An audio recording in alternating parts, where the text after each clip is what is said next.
Hi guys. So in this third topic of this unit, we're going to look at interest groups. And interest groups, to really understand it and get the most out of it, we have to go all the way back to our first unit when we talked about theories of elitism and pluralism and Federalist Number 10 and guys like C. Wright Mills and Marx and Weber. So all these different theories about how power is distributed in society. And you hear a lot of political rhetoric about people being accountable only to special interest groups. And you hear it on all levels of government. I think growing in a growing sense on the state level, but also on the national level as well. So when we look at interest groups then, a key question to keep in mind is, what's their purpose and who do they actually benefit? Certainly this is a raging debate, and a debate that, of course, Madison had to touch on in 1787 when he crafted Federalist Number 10. So with that, let's explore a few questions about interest groups. So here we go.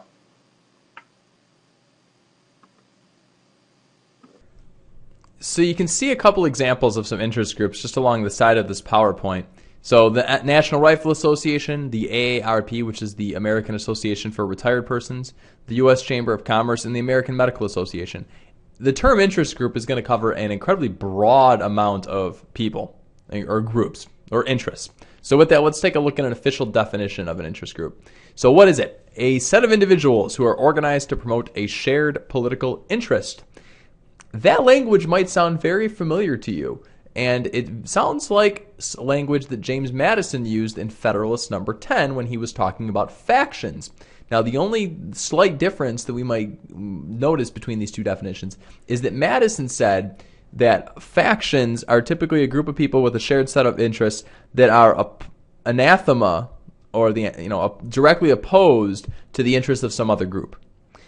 And Madison also said that the sole driving force behind faction is the division of property. So really, it all goes back in Madison's eyes to the fact that some people have more than others, and it's very much economic based.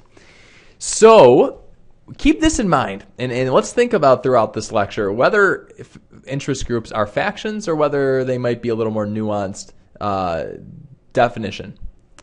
So what do interest groups do?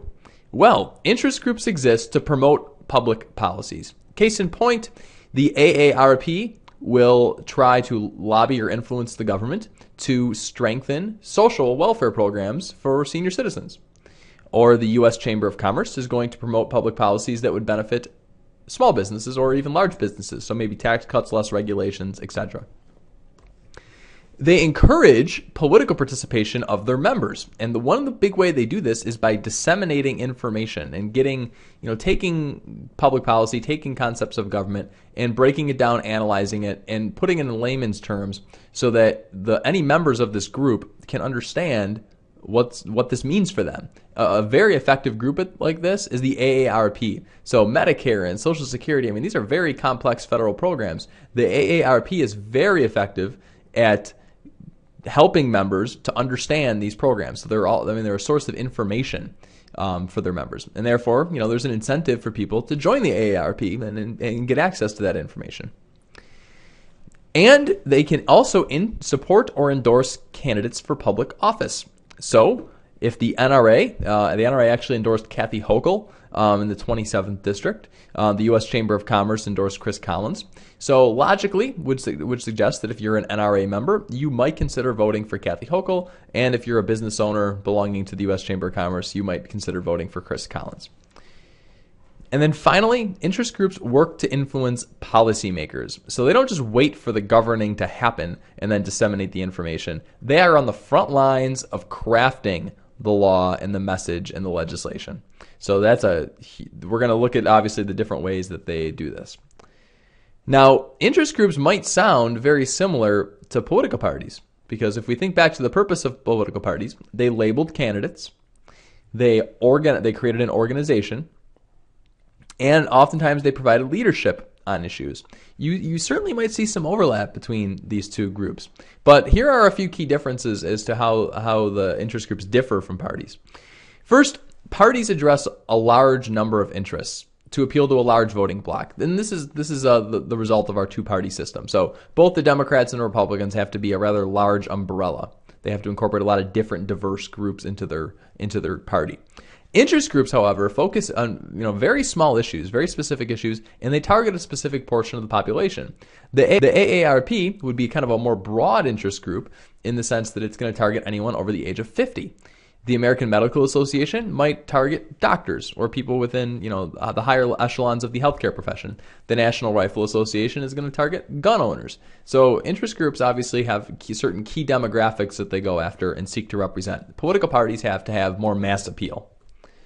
Parties nominate candidates to run for office. Interest groups do not. You will never see a candidate who runs on the NRA platform or the NRA line. No such thing. If you get elected, you're a Republican or a Democrat, maybe a third party from time to time, and you might have the endorsement of the interest group, but you are not nominated by that interest group. Just endorsed. Big difference. And then parties change their policies based on the opinions of voters. So we see a lot of shifting. Parties read public opinion polls and decide, okay, where should we gravitate on this issue? Maybe we should consider revising our policy. Interest groups typically do not change their policies at all. In fact, interest groups don't respond to public opinion. Interest groups try to shape public opinion. So case in point, the National Rifle Association, I don't care how many mass shootings there are, the National Rifle Association will never, ever countenance an attack on gun rights. They will resist every effort to put any restriction on the rights to own a firearm. So this obviously, there's a disconnect between what the public as a whole might feel versus what the NRA might feel. So big difference between these two political parties and interest groups. So why even bother talking about these groups? Why are they so important today? And, what has kind of been the history of interest groups in government? Well, 70% of the interest groups that we have today were formed after 1960. So in the last 5 decades, 50 years. Why is that? What accounts for this? Well, as the federal government has expanded its power, the number of people affected by the government also increased. So we can chalk it up to Roosevelt's New Deal and obviously Johnson's Great Society, which expanded the breadth of federal power. Well, if it touches more lives, people are going to want to have a say in the government. And so you've seen the proliferation of interest groups in the last 50 years. Many interest groups formed out of the social movements of the 1960s. So you have these very specific groups, the specific demographics that are lobbying the government to try to get something. And here's some examples. So the environmental movement comes out of the 1960s. The civil rights movement, of course. The women's rights movement. The union or the labor movement. So a lot of these groups, of course, were lobbying for social change or economic change. And because, in the last 50 years, that's really when we've seen massive amounts of social change. Therefore, that's when these groups had their origins. And there's one other factor that I think we could say, and that's the role of the internet. So the internet makes it very easy for interest groups to certainly reach out and disseminate their information and get their message out to a lot of different people. So it's certainly easier to recruit membership today than it was in past decades. Now, what are some examples of interest groups? Well, probably one of the most important groups are economic groups. And we're going to talk about them in a good amount of depth. And who would this include? Business groups, labor groups, workers, maybe agricultural groups, and professional groups like the AIMA or the American Dental Association or the American Bar Association, etc. We then have citizens groups. These would be groups that dedicate themselves to the public interest. And by the public interest, we might have a group that is in favor of cleaning up corruption in politics or reducing the influence of money in politics. So they say they're acting in the public interest, that they're not necessarily looking out for just a small segment of the population, but the population as a whole. You see single issues groups. Case in point, if there's a right to life interest group, which focuses only on abortion, or you might have, you might have an environmental group that's dedicated to, promoting conservation efforts. That would be a single issue group. And then you have ideological groups. So ideological groups would be, it might seem very similar to political parties. But you might have let me think of one on the conservative line. Karl Rove, the Crossroads GPS, or the Koch brothers. So you have certain groups that exist to lobby the government to try to promote a certain small government, limited government, small taxes policy. And on the liberal side, you might have a group like MoveOn.org, which is very much promoting liberal policies. And then, actually, this might seem ridiculous, but there's actually government groups. So because of our system, our federal system, and we have different layers of government, mayors will get together to try to lobby the federal government to do something for them. Or the state governors will get together to try to lobby the federal government to do something for them. So it's really interesting how even interest groups have even spread to represent specific layers of government against another layer of government. And this is certainly something that we've seen in the last 50 years. Now, we're going to look in class. We'll have you research a couple groups so you can kind of get a real-life example of them. So I'm not going to go into too much depth in terms of that today. We'll save it for class. But to touch on some key differences between these groups. Economic groups, first of all, there's a lot more of them than there are others. They're lobbyists, and a lobbyist is someone who an interest group hires to try to influence the lawmaking process. So lobbyists oftentimes are former lawmakers, people who might have retired, might have gotten defeated, but they have connections from their time in office. And they use those connections to help benefit a specific interest group. Oftentimes, they collect incredibly high salaries, so the only ones who can afford to pay them are businesses or labor unions, people who have some economic resources at their disposal. But their lobbyists outnumber those of other groups by more than 2-to-1. So it's a really, really lopsided distribution of power. They tend to be more organized, and like I said, they have greater access to financial resources because businesses make profits. And by trying to influence the lawmaking process, they hope to make more profits off of what regulation or whatever contract they might be pushing for, etc. Corporations do not have to charge membership dues or conduct fundraisers like a citizens group would have to do. So the Sierra Club, which is a prime environmental group, the Sierra Club only gets money if people want to give it. Corporations, though, can get money if people buy their product, which is going to happen. So there's a huge difference there in terms of what these groups can do because of this disparity in financial resources. And on that point, there's a material incentive to join an economic group. So if I joined a union and I gave money to my union, my union is going to hopefully negotiate me a better contract, a better salary, better benefits. So yeah, why wouldn't I want to join it? I'm going to get something out of it. Well, if I join the Sierra Club, I might have cleaner air, but I might let someone else join it. Because if they pay for clean air, I'll just enjoy the benefit of it. And this is called the free rider problem. So citizens groups tend to have trouble raising money because citizens groups are looking out for maybe a larger demographic, a larger portion of society, whereas the economic groups are very much narrowly focused on a particular interest. So the free rider problem comes along when I can get the benefits without joining the group. Certainly, from an economic group's perspective, that's not going to happen. But a citizens group, because of the large demographic they might appeal to, I could enjoy the benefits without paying my fair share. So some key differences between these two groups. Please keep this in mind going forward. And this raises a question then. So who do interest groups favor? Well, political scientists have done research on this, obviously, and all interest groups tend to have an upper class bias. So the people who run these interest groups and the people who join these interest groups tend to be educated, affluent people. So, the poor are not going to be joining the U.S. Chamber of Commerce or getting involved in the Sierra Club because if you're poor, there's other things on your mind that take priority. But so we have a definite class bias when it comes to interest groups. Interest groups representing businesses and professional associations tend to be far more numerous and better financed than any interest group that caters to the disadvantaged or minorities.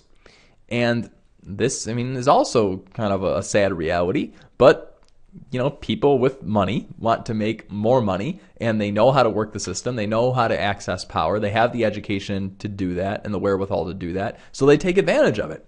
Whereas, who's going to speak for the poor? What power do they really have? What voice do they really have?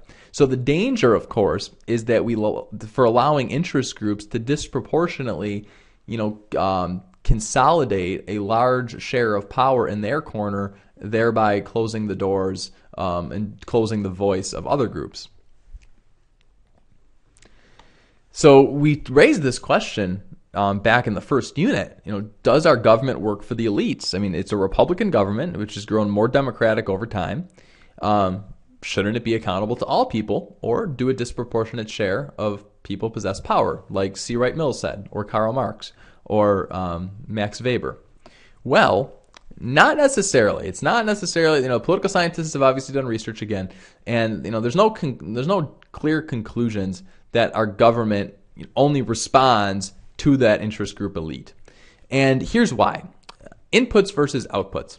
So just because you lobby and just because you try to influence the lawmaking process does not necessarily mean it's going to happen, because ultimately politicians are accountable to voters as a whole, not necessarily a special interest group. And no politician wants to be caught being labeled as only being accountable to special interest groups, because that doesn't play well in campaign ads and with the public as a whole. Furthermore, elites are very much divided in their opinions. So to say that anyone who's educated and well off and seeking to make more money has the same opinion, view of government, that's an overgeneralization. So elites oftentimes do battle with each other. They're not unified in the sense that maybe Charles Beard said they were when they were writing the Constitution. But elites are definitely the people that are running the interest groups and helping to shape public opinion. So in that sense, their control over the group and their ability to try to craft the message to shape the public opinion, elites do possess that power.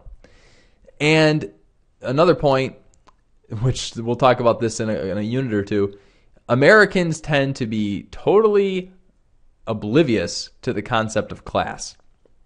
So certainly the elites, if you look at the two parties, and I'll be honest with you guys, if you're wealthy, you should be a Republican. Yet there are wealthy people who vote Democrat. But if you look at the economic policies, the Republicans are saying you get to keep more of your money. Yet you have a lot of wealthy people who will vote Democrat. For what reason, we will explore in later units. But elites are not, certainly united along class lines. So you have division within them. So how do we say the government works for the elites? Well, it's hard to say because the elites are divided. So which elites are we referring to? So that's kind of an overview of what political scientists have said about interest groups and whether or not they favor a particular class due to their disproportionate, potentially, share of power.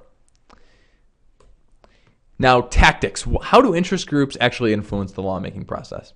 Well, one big way is by providing information. And let's not overlook this point. It's not just about money. Providing information is a huge role of interest groups. It's impossible for leaders to know everything they need to make a law. So lobbyists, they're trying to influence lawmakers, but the one way they do that is by providing the information that represents a particular interest. So the American Medical Association is seen as representing the interest of doctors. Well, if there's a bill being contemplated in Congress that would affect doctors, who better to give input on that bill than the American Medical Association? Or maybe there's a flaw with our healthcare system, and the American Medical Association thinks maybe we should go towards electronic medical records or digital medical records. Well, if Congress is going to draft a law or a proposal to make that happen, certainly the AMA needs to weigh in on the matter. Now, lobbyists have to walk a fine line, though, and there are ethics rules regarding lobbyists. It used to be that they could take congressmen out to dinner, they could wine and dine them on vacations, give them gifts. All of that has been put to an end. But lobbyists, therefore, they have to work to influence the process, and they have to be careful. Your relationships matter. It's a lot about networking, and not just social networking on Facebook, but face-to-face networking. And if they give bad or misleading info to a lawmaker, they could get the door shut on them. But this idea of providing information, there is just so many technical issues that the government has to deal with. Like let's take the tax code. Lobbyists who work for interest groups that want to see the tax code reformed in a particular way, because that information is so specific, lawmakers are going to benefit from hearing that, whereas the public as a whole is going to be oblivious to it. So in that sense, interest groups do play a key issue, because we want expert testimony when we make a law that's going to affect a lot of different people. And officials actually gauge reaction of interest groups to specific information to determine their positions. So interest groups oftentimes will give out ratings of elected officials. So if I'm proposing a gun control law, I'm going to, maybe see how this is going to go over with the NRA. I'm going to see how it's going to go over with the Brady campaign, which is a gun control advocacy group. Because, I want a sense of how it will play, because my theory is maybe if it plays well with the interest groups, it will play well with the public as a whole. Now, when we talk about lobbying, there's actually a couple different forms of lobbying. The first one is called inside lobbying. This is based on personal relationships and networking. It's the who you know. So this is the lobbying that I think comes under fire the most often, because it raises suspicions of corruption and kind of an old boys club. And typically this is reserved to very technical issues, like the tax code, for instance. Then there is outside or grassroots lobbying. So this is the more democratic form of lobbying. It's just influencing officials through communication from your members. So the AARP is very good at this. So when Paul Ryan's budget came out regarding the Medicare voucher program, the AARP would have went into action, calling its members, direct mail pieces to its members, emails, internet ads, television ads, etc., trying to educate their members on what this means for them and encouraging them to apply pressure on their congressperson.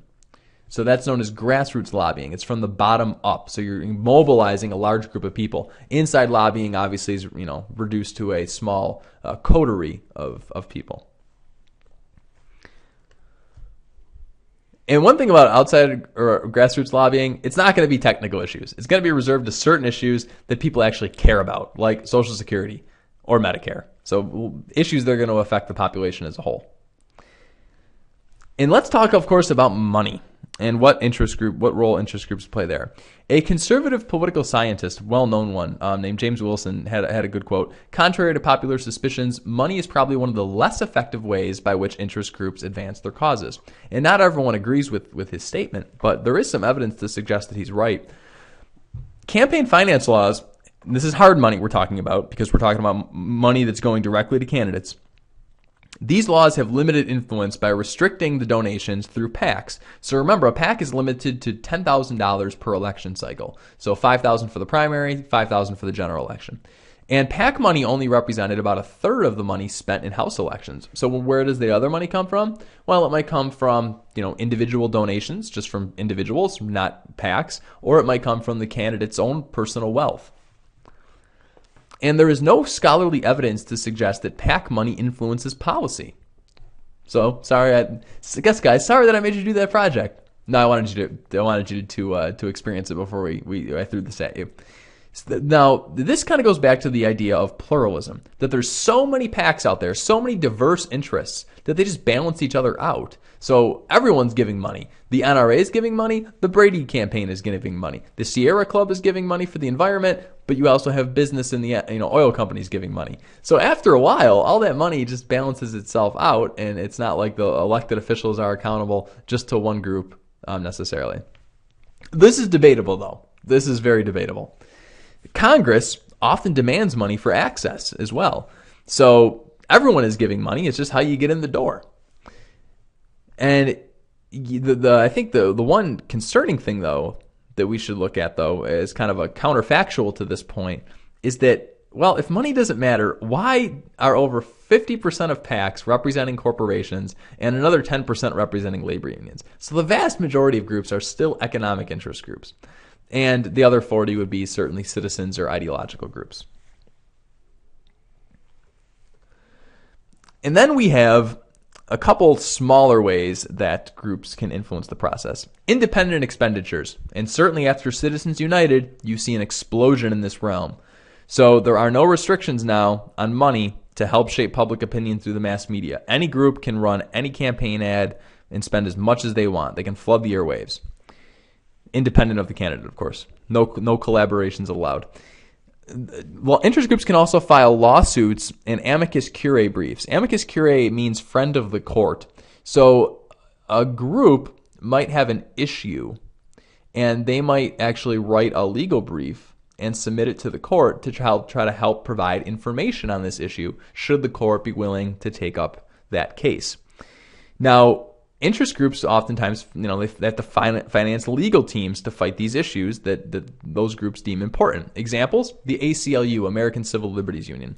Their issue is preserving the Bill of Rights and making sure that individual rights are consistently upheld by the government, and that conformity and majoritarian pressure does not come to bear and become oppressive. And the NAACP, famously helped to sponsor. It was an interest group, but it famously helped to sponsor a lot of legal cases that ultimately led to Brown v. Board and the abolition of segregation in public schools. And then interest groups, if all else fails, take to the streets, man. Make it the 1960s all over again. So public protest or even violence. So the civil rights movement saw this with groups like the Student Nonviolent Coordinating Committee, the Southern Christian Leadership Conference. In Vietnam, you had a group called the Students for a Democratic Society, SDS. And Occupy Wall Street, maybe. No, they kind of fizzled out before they had a coherent message or organization. And then the final way that interest groups influence the government, and this is a very controversial way, the revolving door. Now, the revolving door, to get you at the definition, let me tell you a story. Imagine you worked for a federal agency, let's say the Defense Department, for 10 years. During those 10 years, you made some friends, you got to know people, you networked. And after 10 years, Lockheed Martin, a very, very large defense contractor, comes to you and offers you a salary about 3 times that of what you're making. Why would Lockheed Martin want you? I mean, after all, you worked for the government for 10 years. Who cares? If you were really good, wouldn't you have gone to work for the private sector right away? Well, nope. Lockheed Martin's going to benefit from you because you went into government, and just like a revolving door, you left government, and now you're going to work in the private sector. But it also looks like in your time in the private sector, you're going back into the government. So because of the contacts you made, because you know how the government works, because you were on the inside, companies want you because they know we are trying to influence the government. Lockheed Martin's trying to get defense contracts. Monsanto, as a big food agricultural business, a chemical company, is trying to influence the FDA to not label foods that are genetically modified. So these groups can benefit from having people who worked for the FDA or who worked at the Pentagon because they're going to help them get their way. And it raises a very, very large suspicion of corruption. And the Food and Drug Administration, the Federal Communications Commission, the Federal Aviation Administration, the joke is that pretty much the airline industry owns and operates the Federal Aviation Administration, which is why the plane that went down in February of 2010 in Clarence, to this day, I think they're still waiting on those rules regarding pilot training to be implemented, which, why the delay? Well, it's because the FAA, in many people's eyes, is beholden to the airline industry who doesn't want to see these rules implemented. And I'll tell you a story in class, remind me, about the SEC and Bernie Madoff, who obviously brought the house down with his Ponzi scheme. And we're going to address this idea of an iron triangle when we do the bureaucracy. But if you want to think about a concept like the military-industrial complex, where the military and Congress and private industry are all collaborating to get what they want, regardless of whether it's in the interest of the general public, the revolving door is a huge idea in helping to create and maintain that iron triangle. So that is just a brief overview of interest groups, the theories behind them. Certainly we'll explore this in more depth tomorrow. And a big discussion we will have is on this topics of the equity of interest groups. So who do they represent? Do they have a definite bias? Do we have a government that is accountable only to them, or does government, do we kind of believe in this theory of elitism, or do we believe in this theory of pluralism and an open competition among a diverse group of factions? So with that, good night and good luck.